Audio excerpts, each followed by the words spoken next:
This is the Global Podcast Network, where executives and professionals connect, share, and inspire. Stay tuned for the conversations that drive success.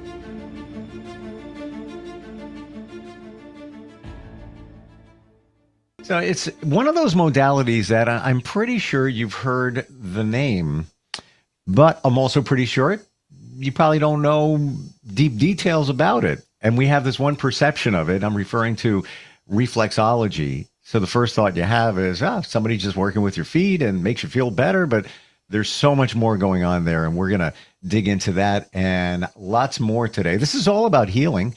And that's what she does through many different modalities as a spiritual teacher, a guide, and author of some great books. And it's so great to have her back with us. Barbara Ann Strassman is here. How are you doing today? I'm doing great, Steve. Glad to be back with you again. So when it comes to reflexology, a lot of us have in our mind that picture of that diagram that maybe you've gone for a massage and they throw it up on the wall and it's got these, points that connect to other parts of your body. That's all I got. Well, I'm not even kidding. That's all I know about reflexology. And I don't even know if I have that right. So enlighten us. Okay. Well, there are points. We call them the reflexes. And the maps that maybe you're referring to are the maps of the sole of the feet. And the nervous system, if you will, comes down into the feet, right? Off of the spine, into the feet, into the hands and the ears as well. But most reflexology starts with the feet. And so we're using our hands, tapping into those nerve endings, if you will, that tap into all the organs and glands of the body.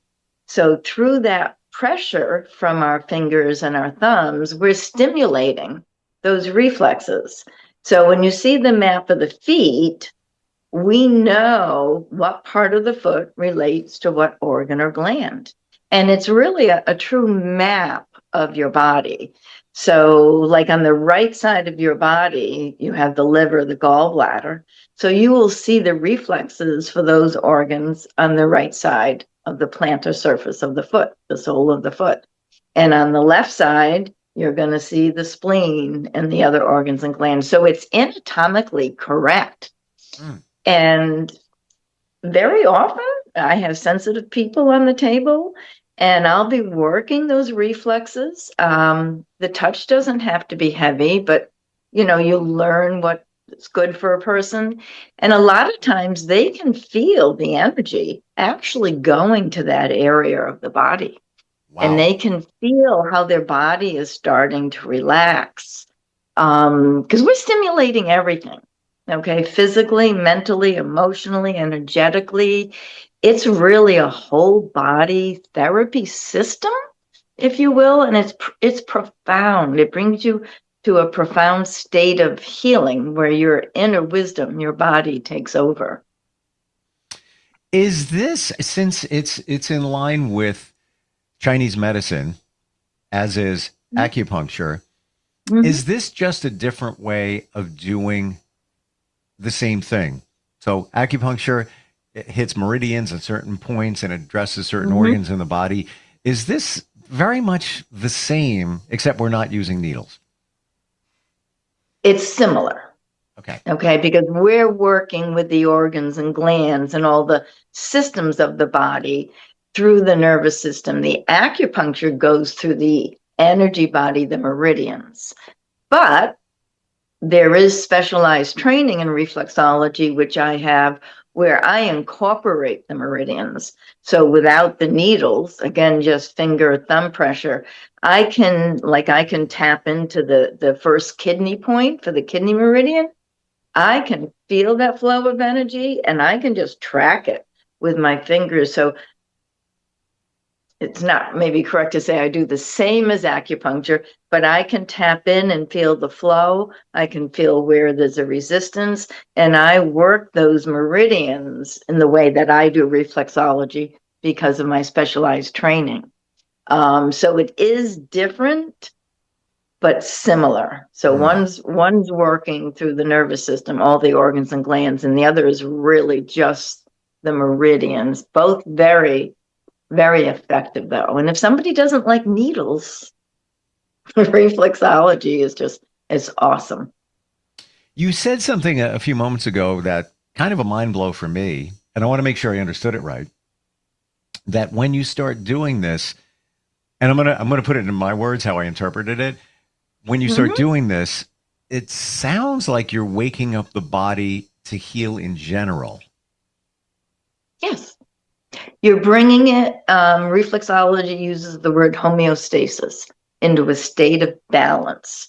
So similar to acupuncture, if there's an excess or deficiency within the operation of an organ or gland, we're helping it to balance. And again, through that nervous system, but through the energy body as well. So you are waking it up. And that takes us into some of my other work later on, but you're reawakening, you're clearing the passageways, you're opening up the body to heal itself and to do what it knows how to do, right? Like you don't tell your body, oh, it's time to digest. You don't tell your body it's time to eliminate. Your body knows. But if there's energy or, whatever, there are a lot of things that can block the flow. I don't want to go into details. But if there is a blockage, we're helping to open that blockage. We're helping to clear the lines, if you will, so the organs and glands can work properly. And I can tell, this is important, when I go in and stimulate these reflexes, I can tell if they're out of balance. And that's the key that only develops as you work with people. So that's how I found out that I was empathic also. As you're stimulating, you can tell if an organ or gland is out of balance. You can tell if there's no energy in it. You can tell if it's tight and blocked. I can feel inflammation throughout your body, through the feet. You get like this overall sense. So it's diagnostic, but yet we cannot make a statement, okay, because we're not doctors or nurses. So we have to be careful on words, but on some level it's diagnostic. So I would say, gee, I notice, or it appears that there's an imbalance in your spleen reflex. That's how I might word it. I can't say you have blank disease. In some country, a reflexologist is very close to being a doctor, though, but not in the US. But it's diagnostic, it's therapeutic, and it's preventative. And we should talk about that. Wow. I'm in awe here just by touching somebody's feet that you can figure this stuff out. That is that's pretty amazing. And preventative. Let's go there now. Okay. So if you keep that body activated, if you keep all those organs and glands and the blood circulating and the oxygen circulating, if you're working all the systems of the body, okay, so circulation, respiration, elimination, the skin, if you've got all the systems of the body working, then your body's going to fight off a disease, a virus, a bacteria. Your body's going to fight it. You have a good immune system. So the number one thing, or it used to be, that people came for was to bolster their immune system. Like I would have a lot of teachers coming, anybody working with the public, because they're like, oh, I don't want to get sick. So we would bolster their immune system, so to speak. So they're staying healthy, right? If you're depleted and things aren't flowing correctly, you're more likely to get sick. And I haven't gotten sick since I started this work in the 90s. So I might just be lucky. I feel that I'm being healed as I do the work. Wow. So it's preventative in that sense. And I will tell you, during COVID, my experience really came up after, but people who would come for cancer treatments, which is really common in reflexology, the hospitals will offer reflexology, help get rid of the chemo side effects. So not that it cures cancer, but we can help get rid of the side effects. And again, the body to balance. But those who had cancer and then COVID came and they stopped getting any holistic treatments, they really suffered. And after, when they started coming back to different practitioners like myself, you could see that their body had slipped, so to speak, right? They did not have the same immunity. And it was really, really unfortunate, but it showed us that like the reflexology was helping them to stay healthier. And then without it, they had a setback. Can you, Barbara, like acupuncture, somebody can go for a specific reason. They could say, yeah, I'm trying to stop smoking. I'm trying to lose weight, whatever it is. Mm-hmm. Can you also do something similar with reflexology? Yes. Yes. So I have a medical intake form that they fill out to say what they're coming for.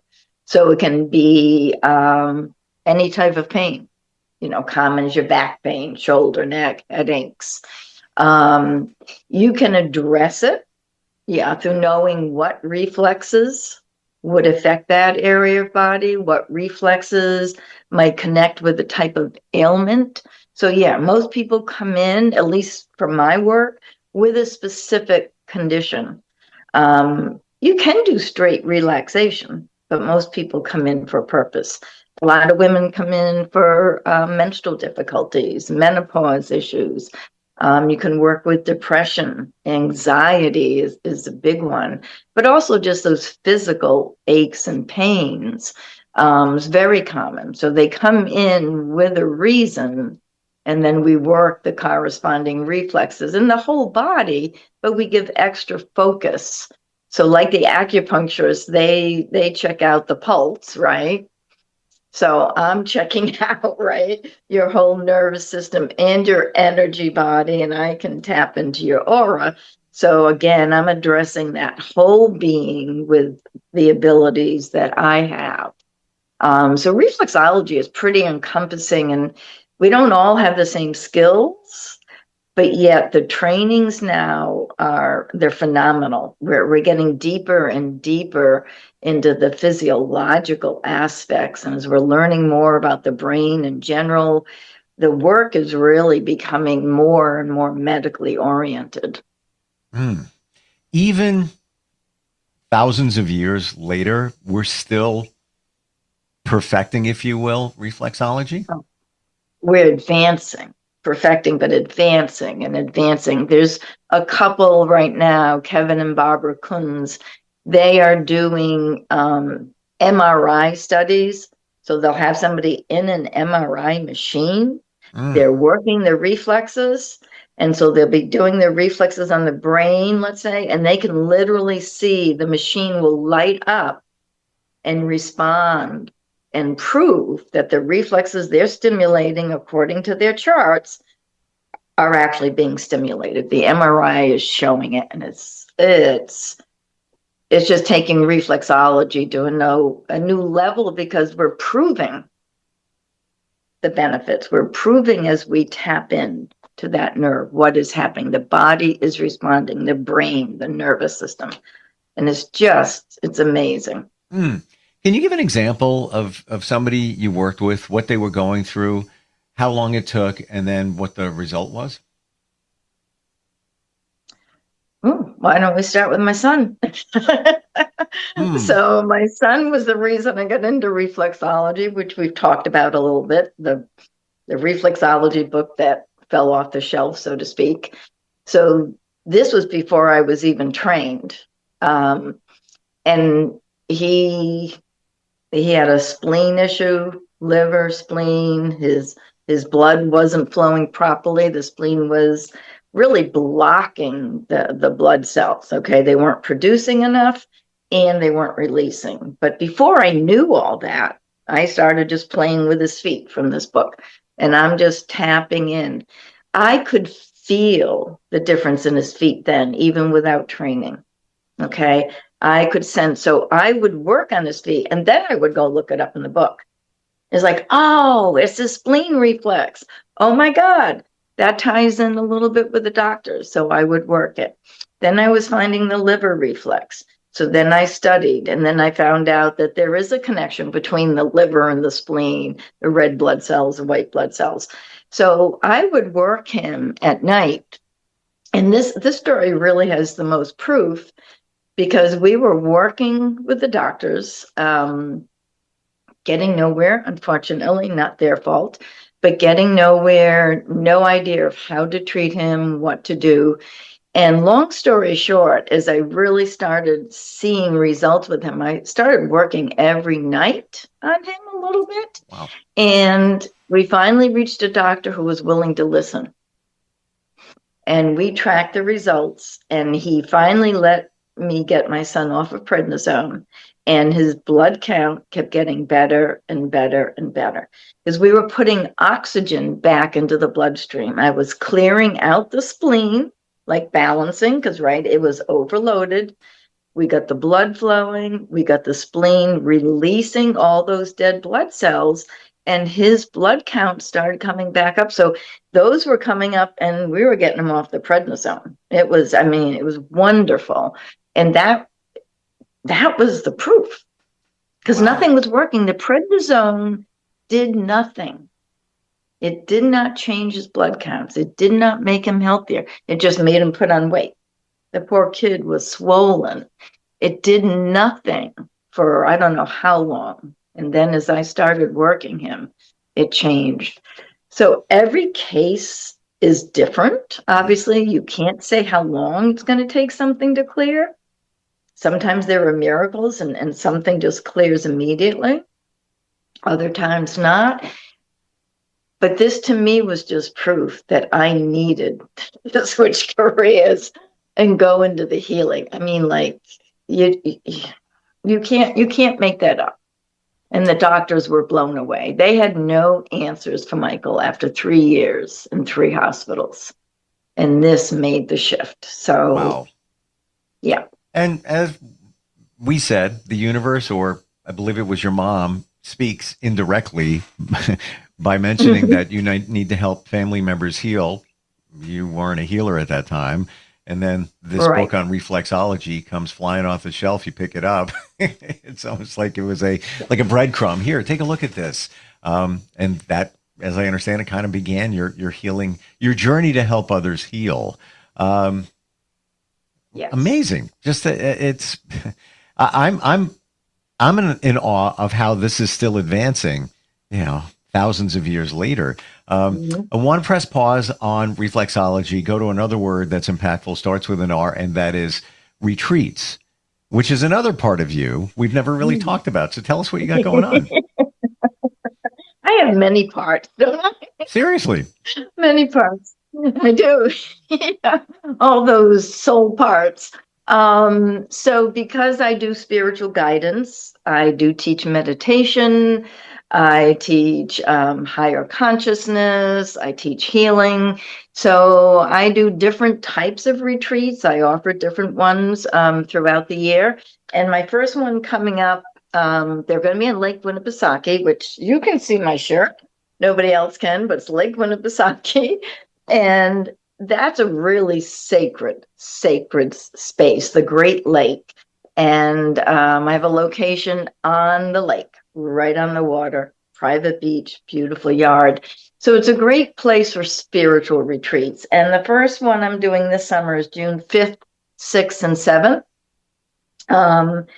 And it's like the first level of meditation. It goes along with my book, The I Am Daily Attunement. And I call it the higher self activation. So it's helping people to attune to their breath, to reset their nervous system, right? We need to be coming out of the fight or flight.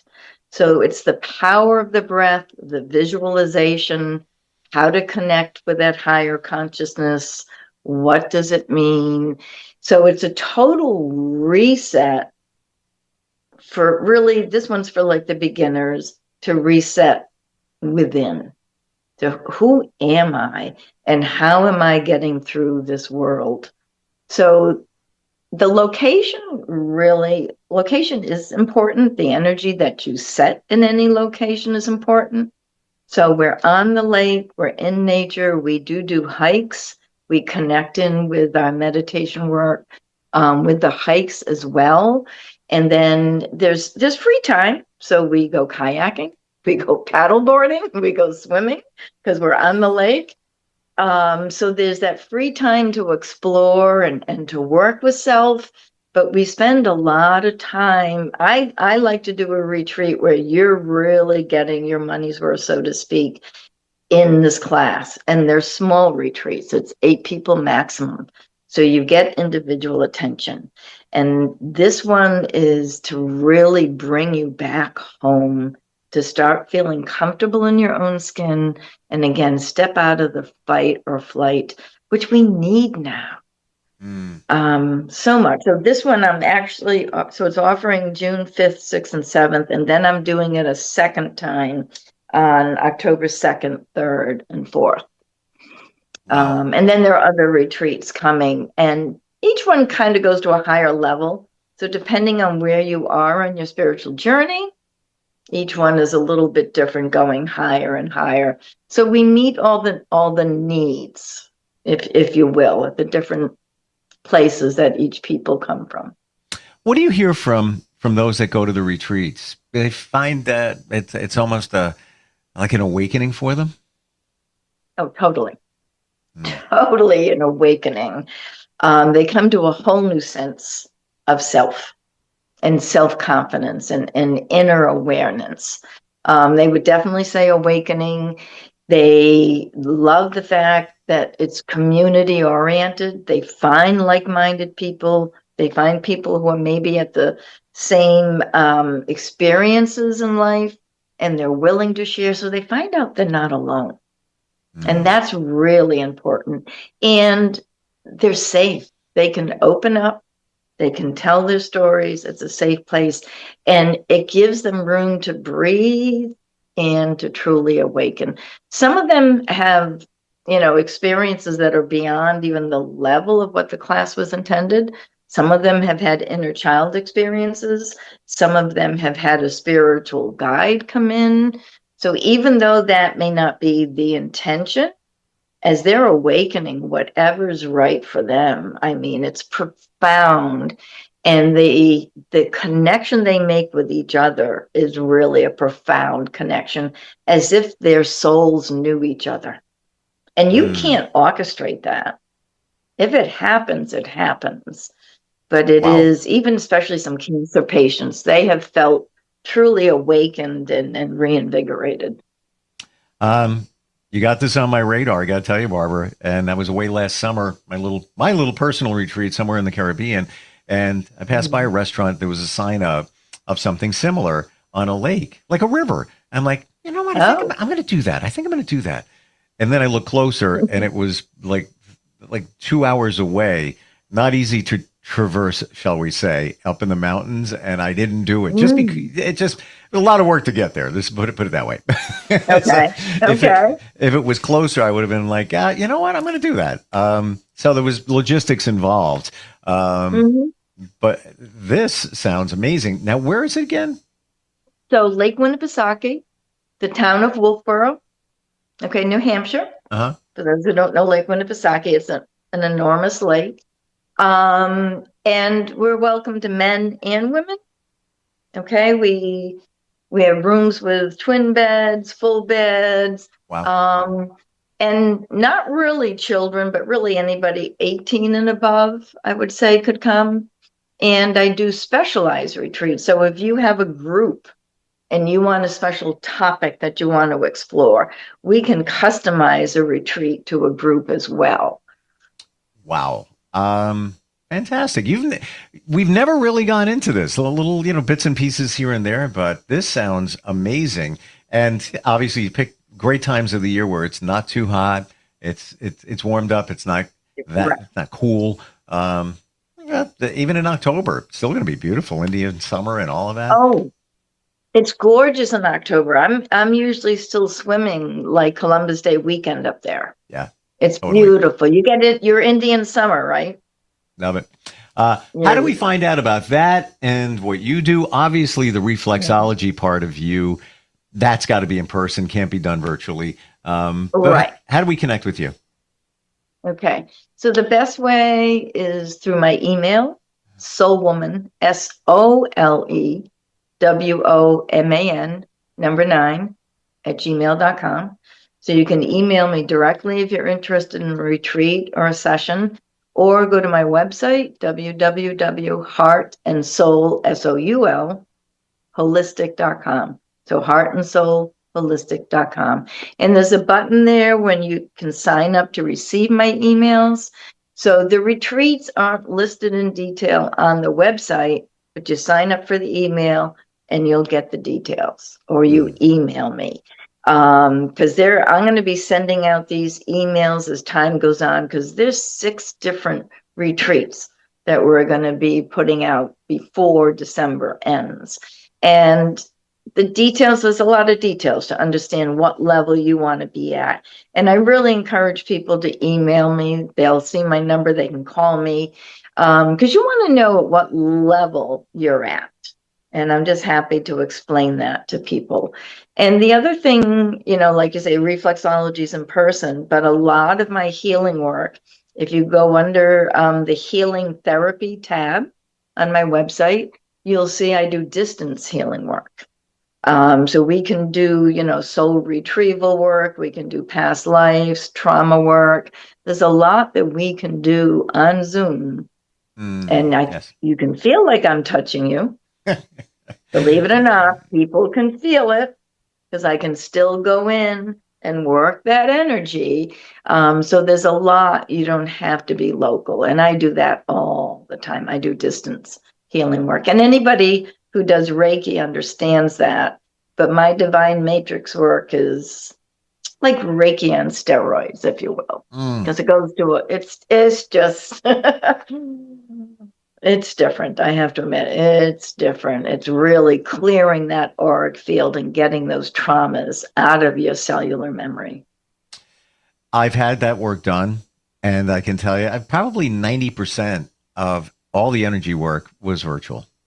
People Was it good? Yeah, and it works, and you feel it. You feel a difference. It's amazing. And just side note on the retreats, when I was away, I didn't know anybody. I didn't even know who was facilitating it. 3 hours on the back of a chicken truck to get up into the mountains. It's like having a friend that's holding your hand, walking you through the journey. Even if somebody doesn't know you, it's the same thing. You're going to support them. You're going to explain what's going on there, as opposed to, seeing a sign, in a window and throwing caution to the wind and all of that. Right. Thank you for sharing this. That. No, but it's a Thank truth. you for that. It's a truth. But that's the key. As I said, you want to feel safe. Yes. And if you read my books, my second book, The Way of God's Love, that's what people say. They're like, oh, I feel like you're talking about me. Yes. I feel like you understand me, because it's written like a journal, because it is a journal. It's just friendly and supportive, and I'm no different than anybody else. I would disagree with some of that. In terms of your ability and your experience and everything. And you said the word safe. Going up into the mountains in another country. Now I'm thinking of it. I didn't feel safe. This is safe. Thank you for all the insight here. Really? Interesting. Yeah. I mean, look at the dynamics of that situation. Yeah. Almost did it, but just, intuition said, might not want to. Appreciate what you do. Thank you for the insight. Reflexology, it's got to be on everybody's radar. Wow. Yeah. And we'll talk soon. Appreciate it. Okay. I enjoy it. I'm glad you feel safe with me. How could you not? We'll talk soon. Okay. You're great. You're very easy. Thank you so much, Steve. This is the Global Podcast Network, where executives and professionals connect, share, and inspire. Stay tuned for the conversations that drive success.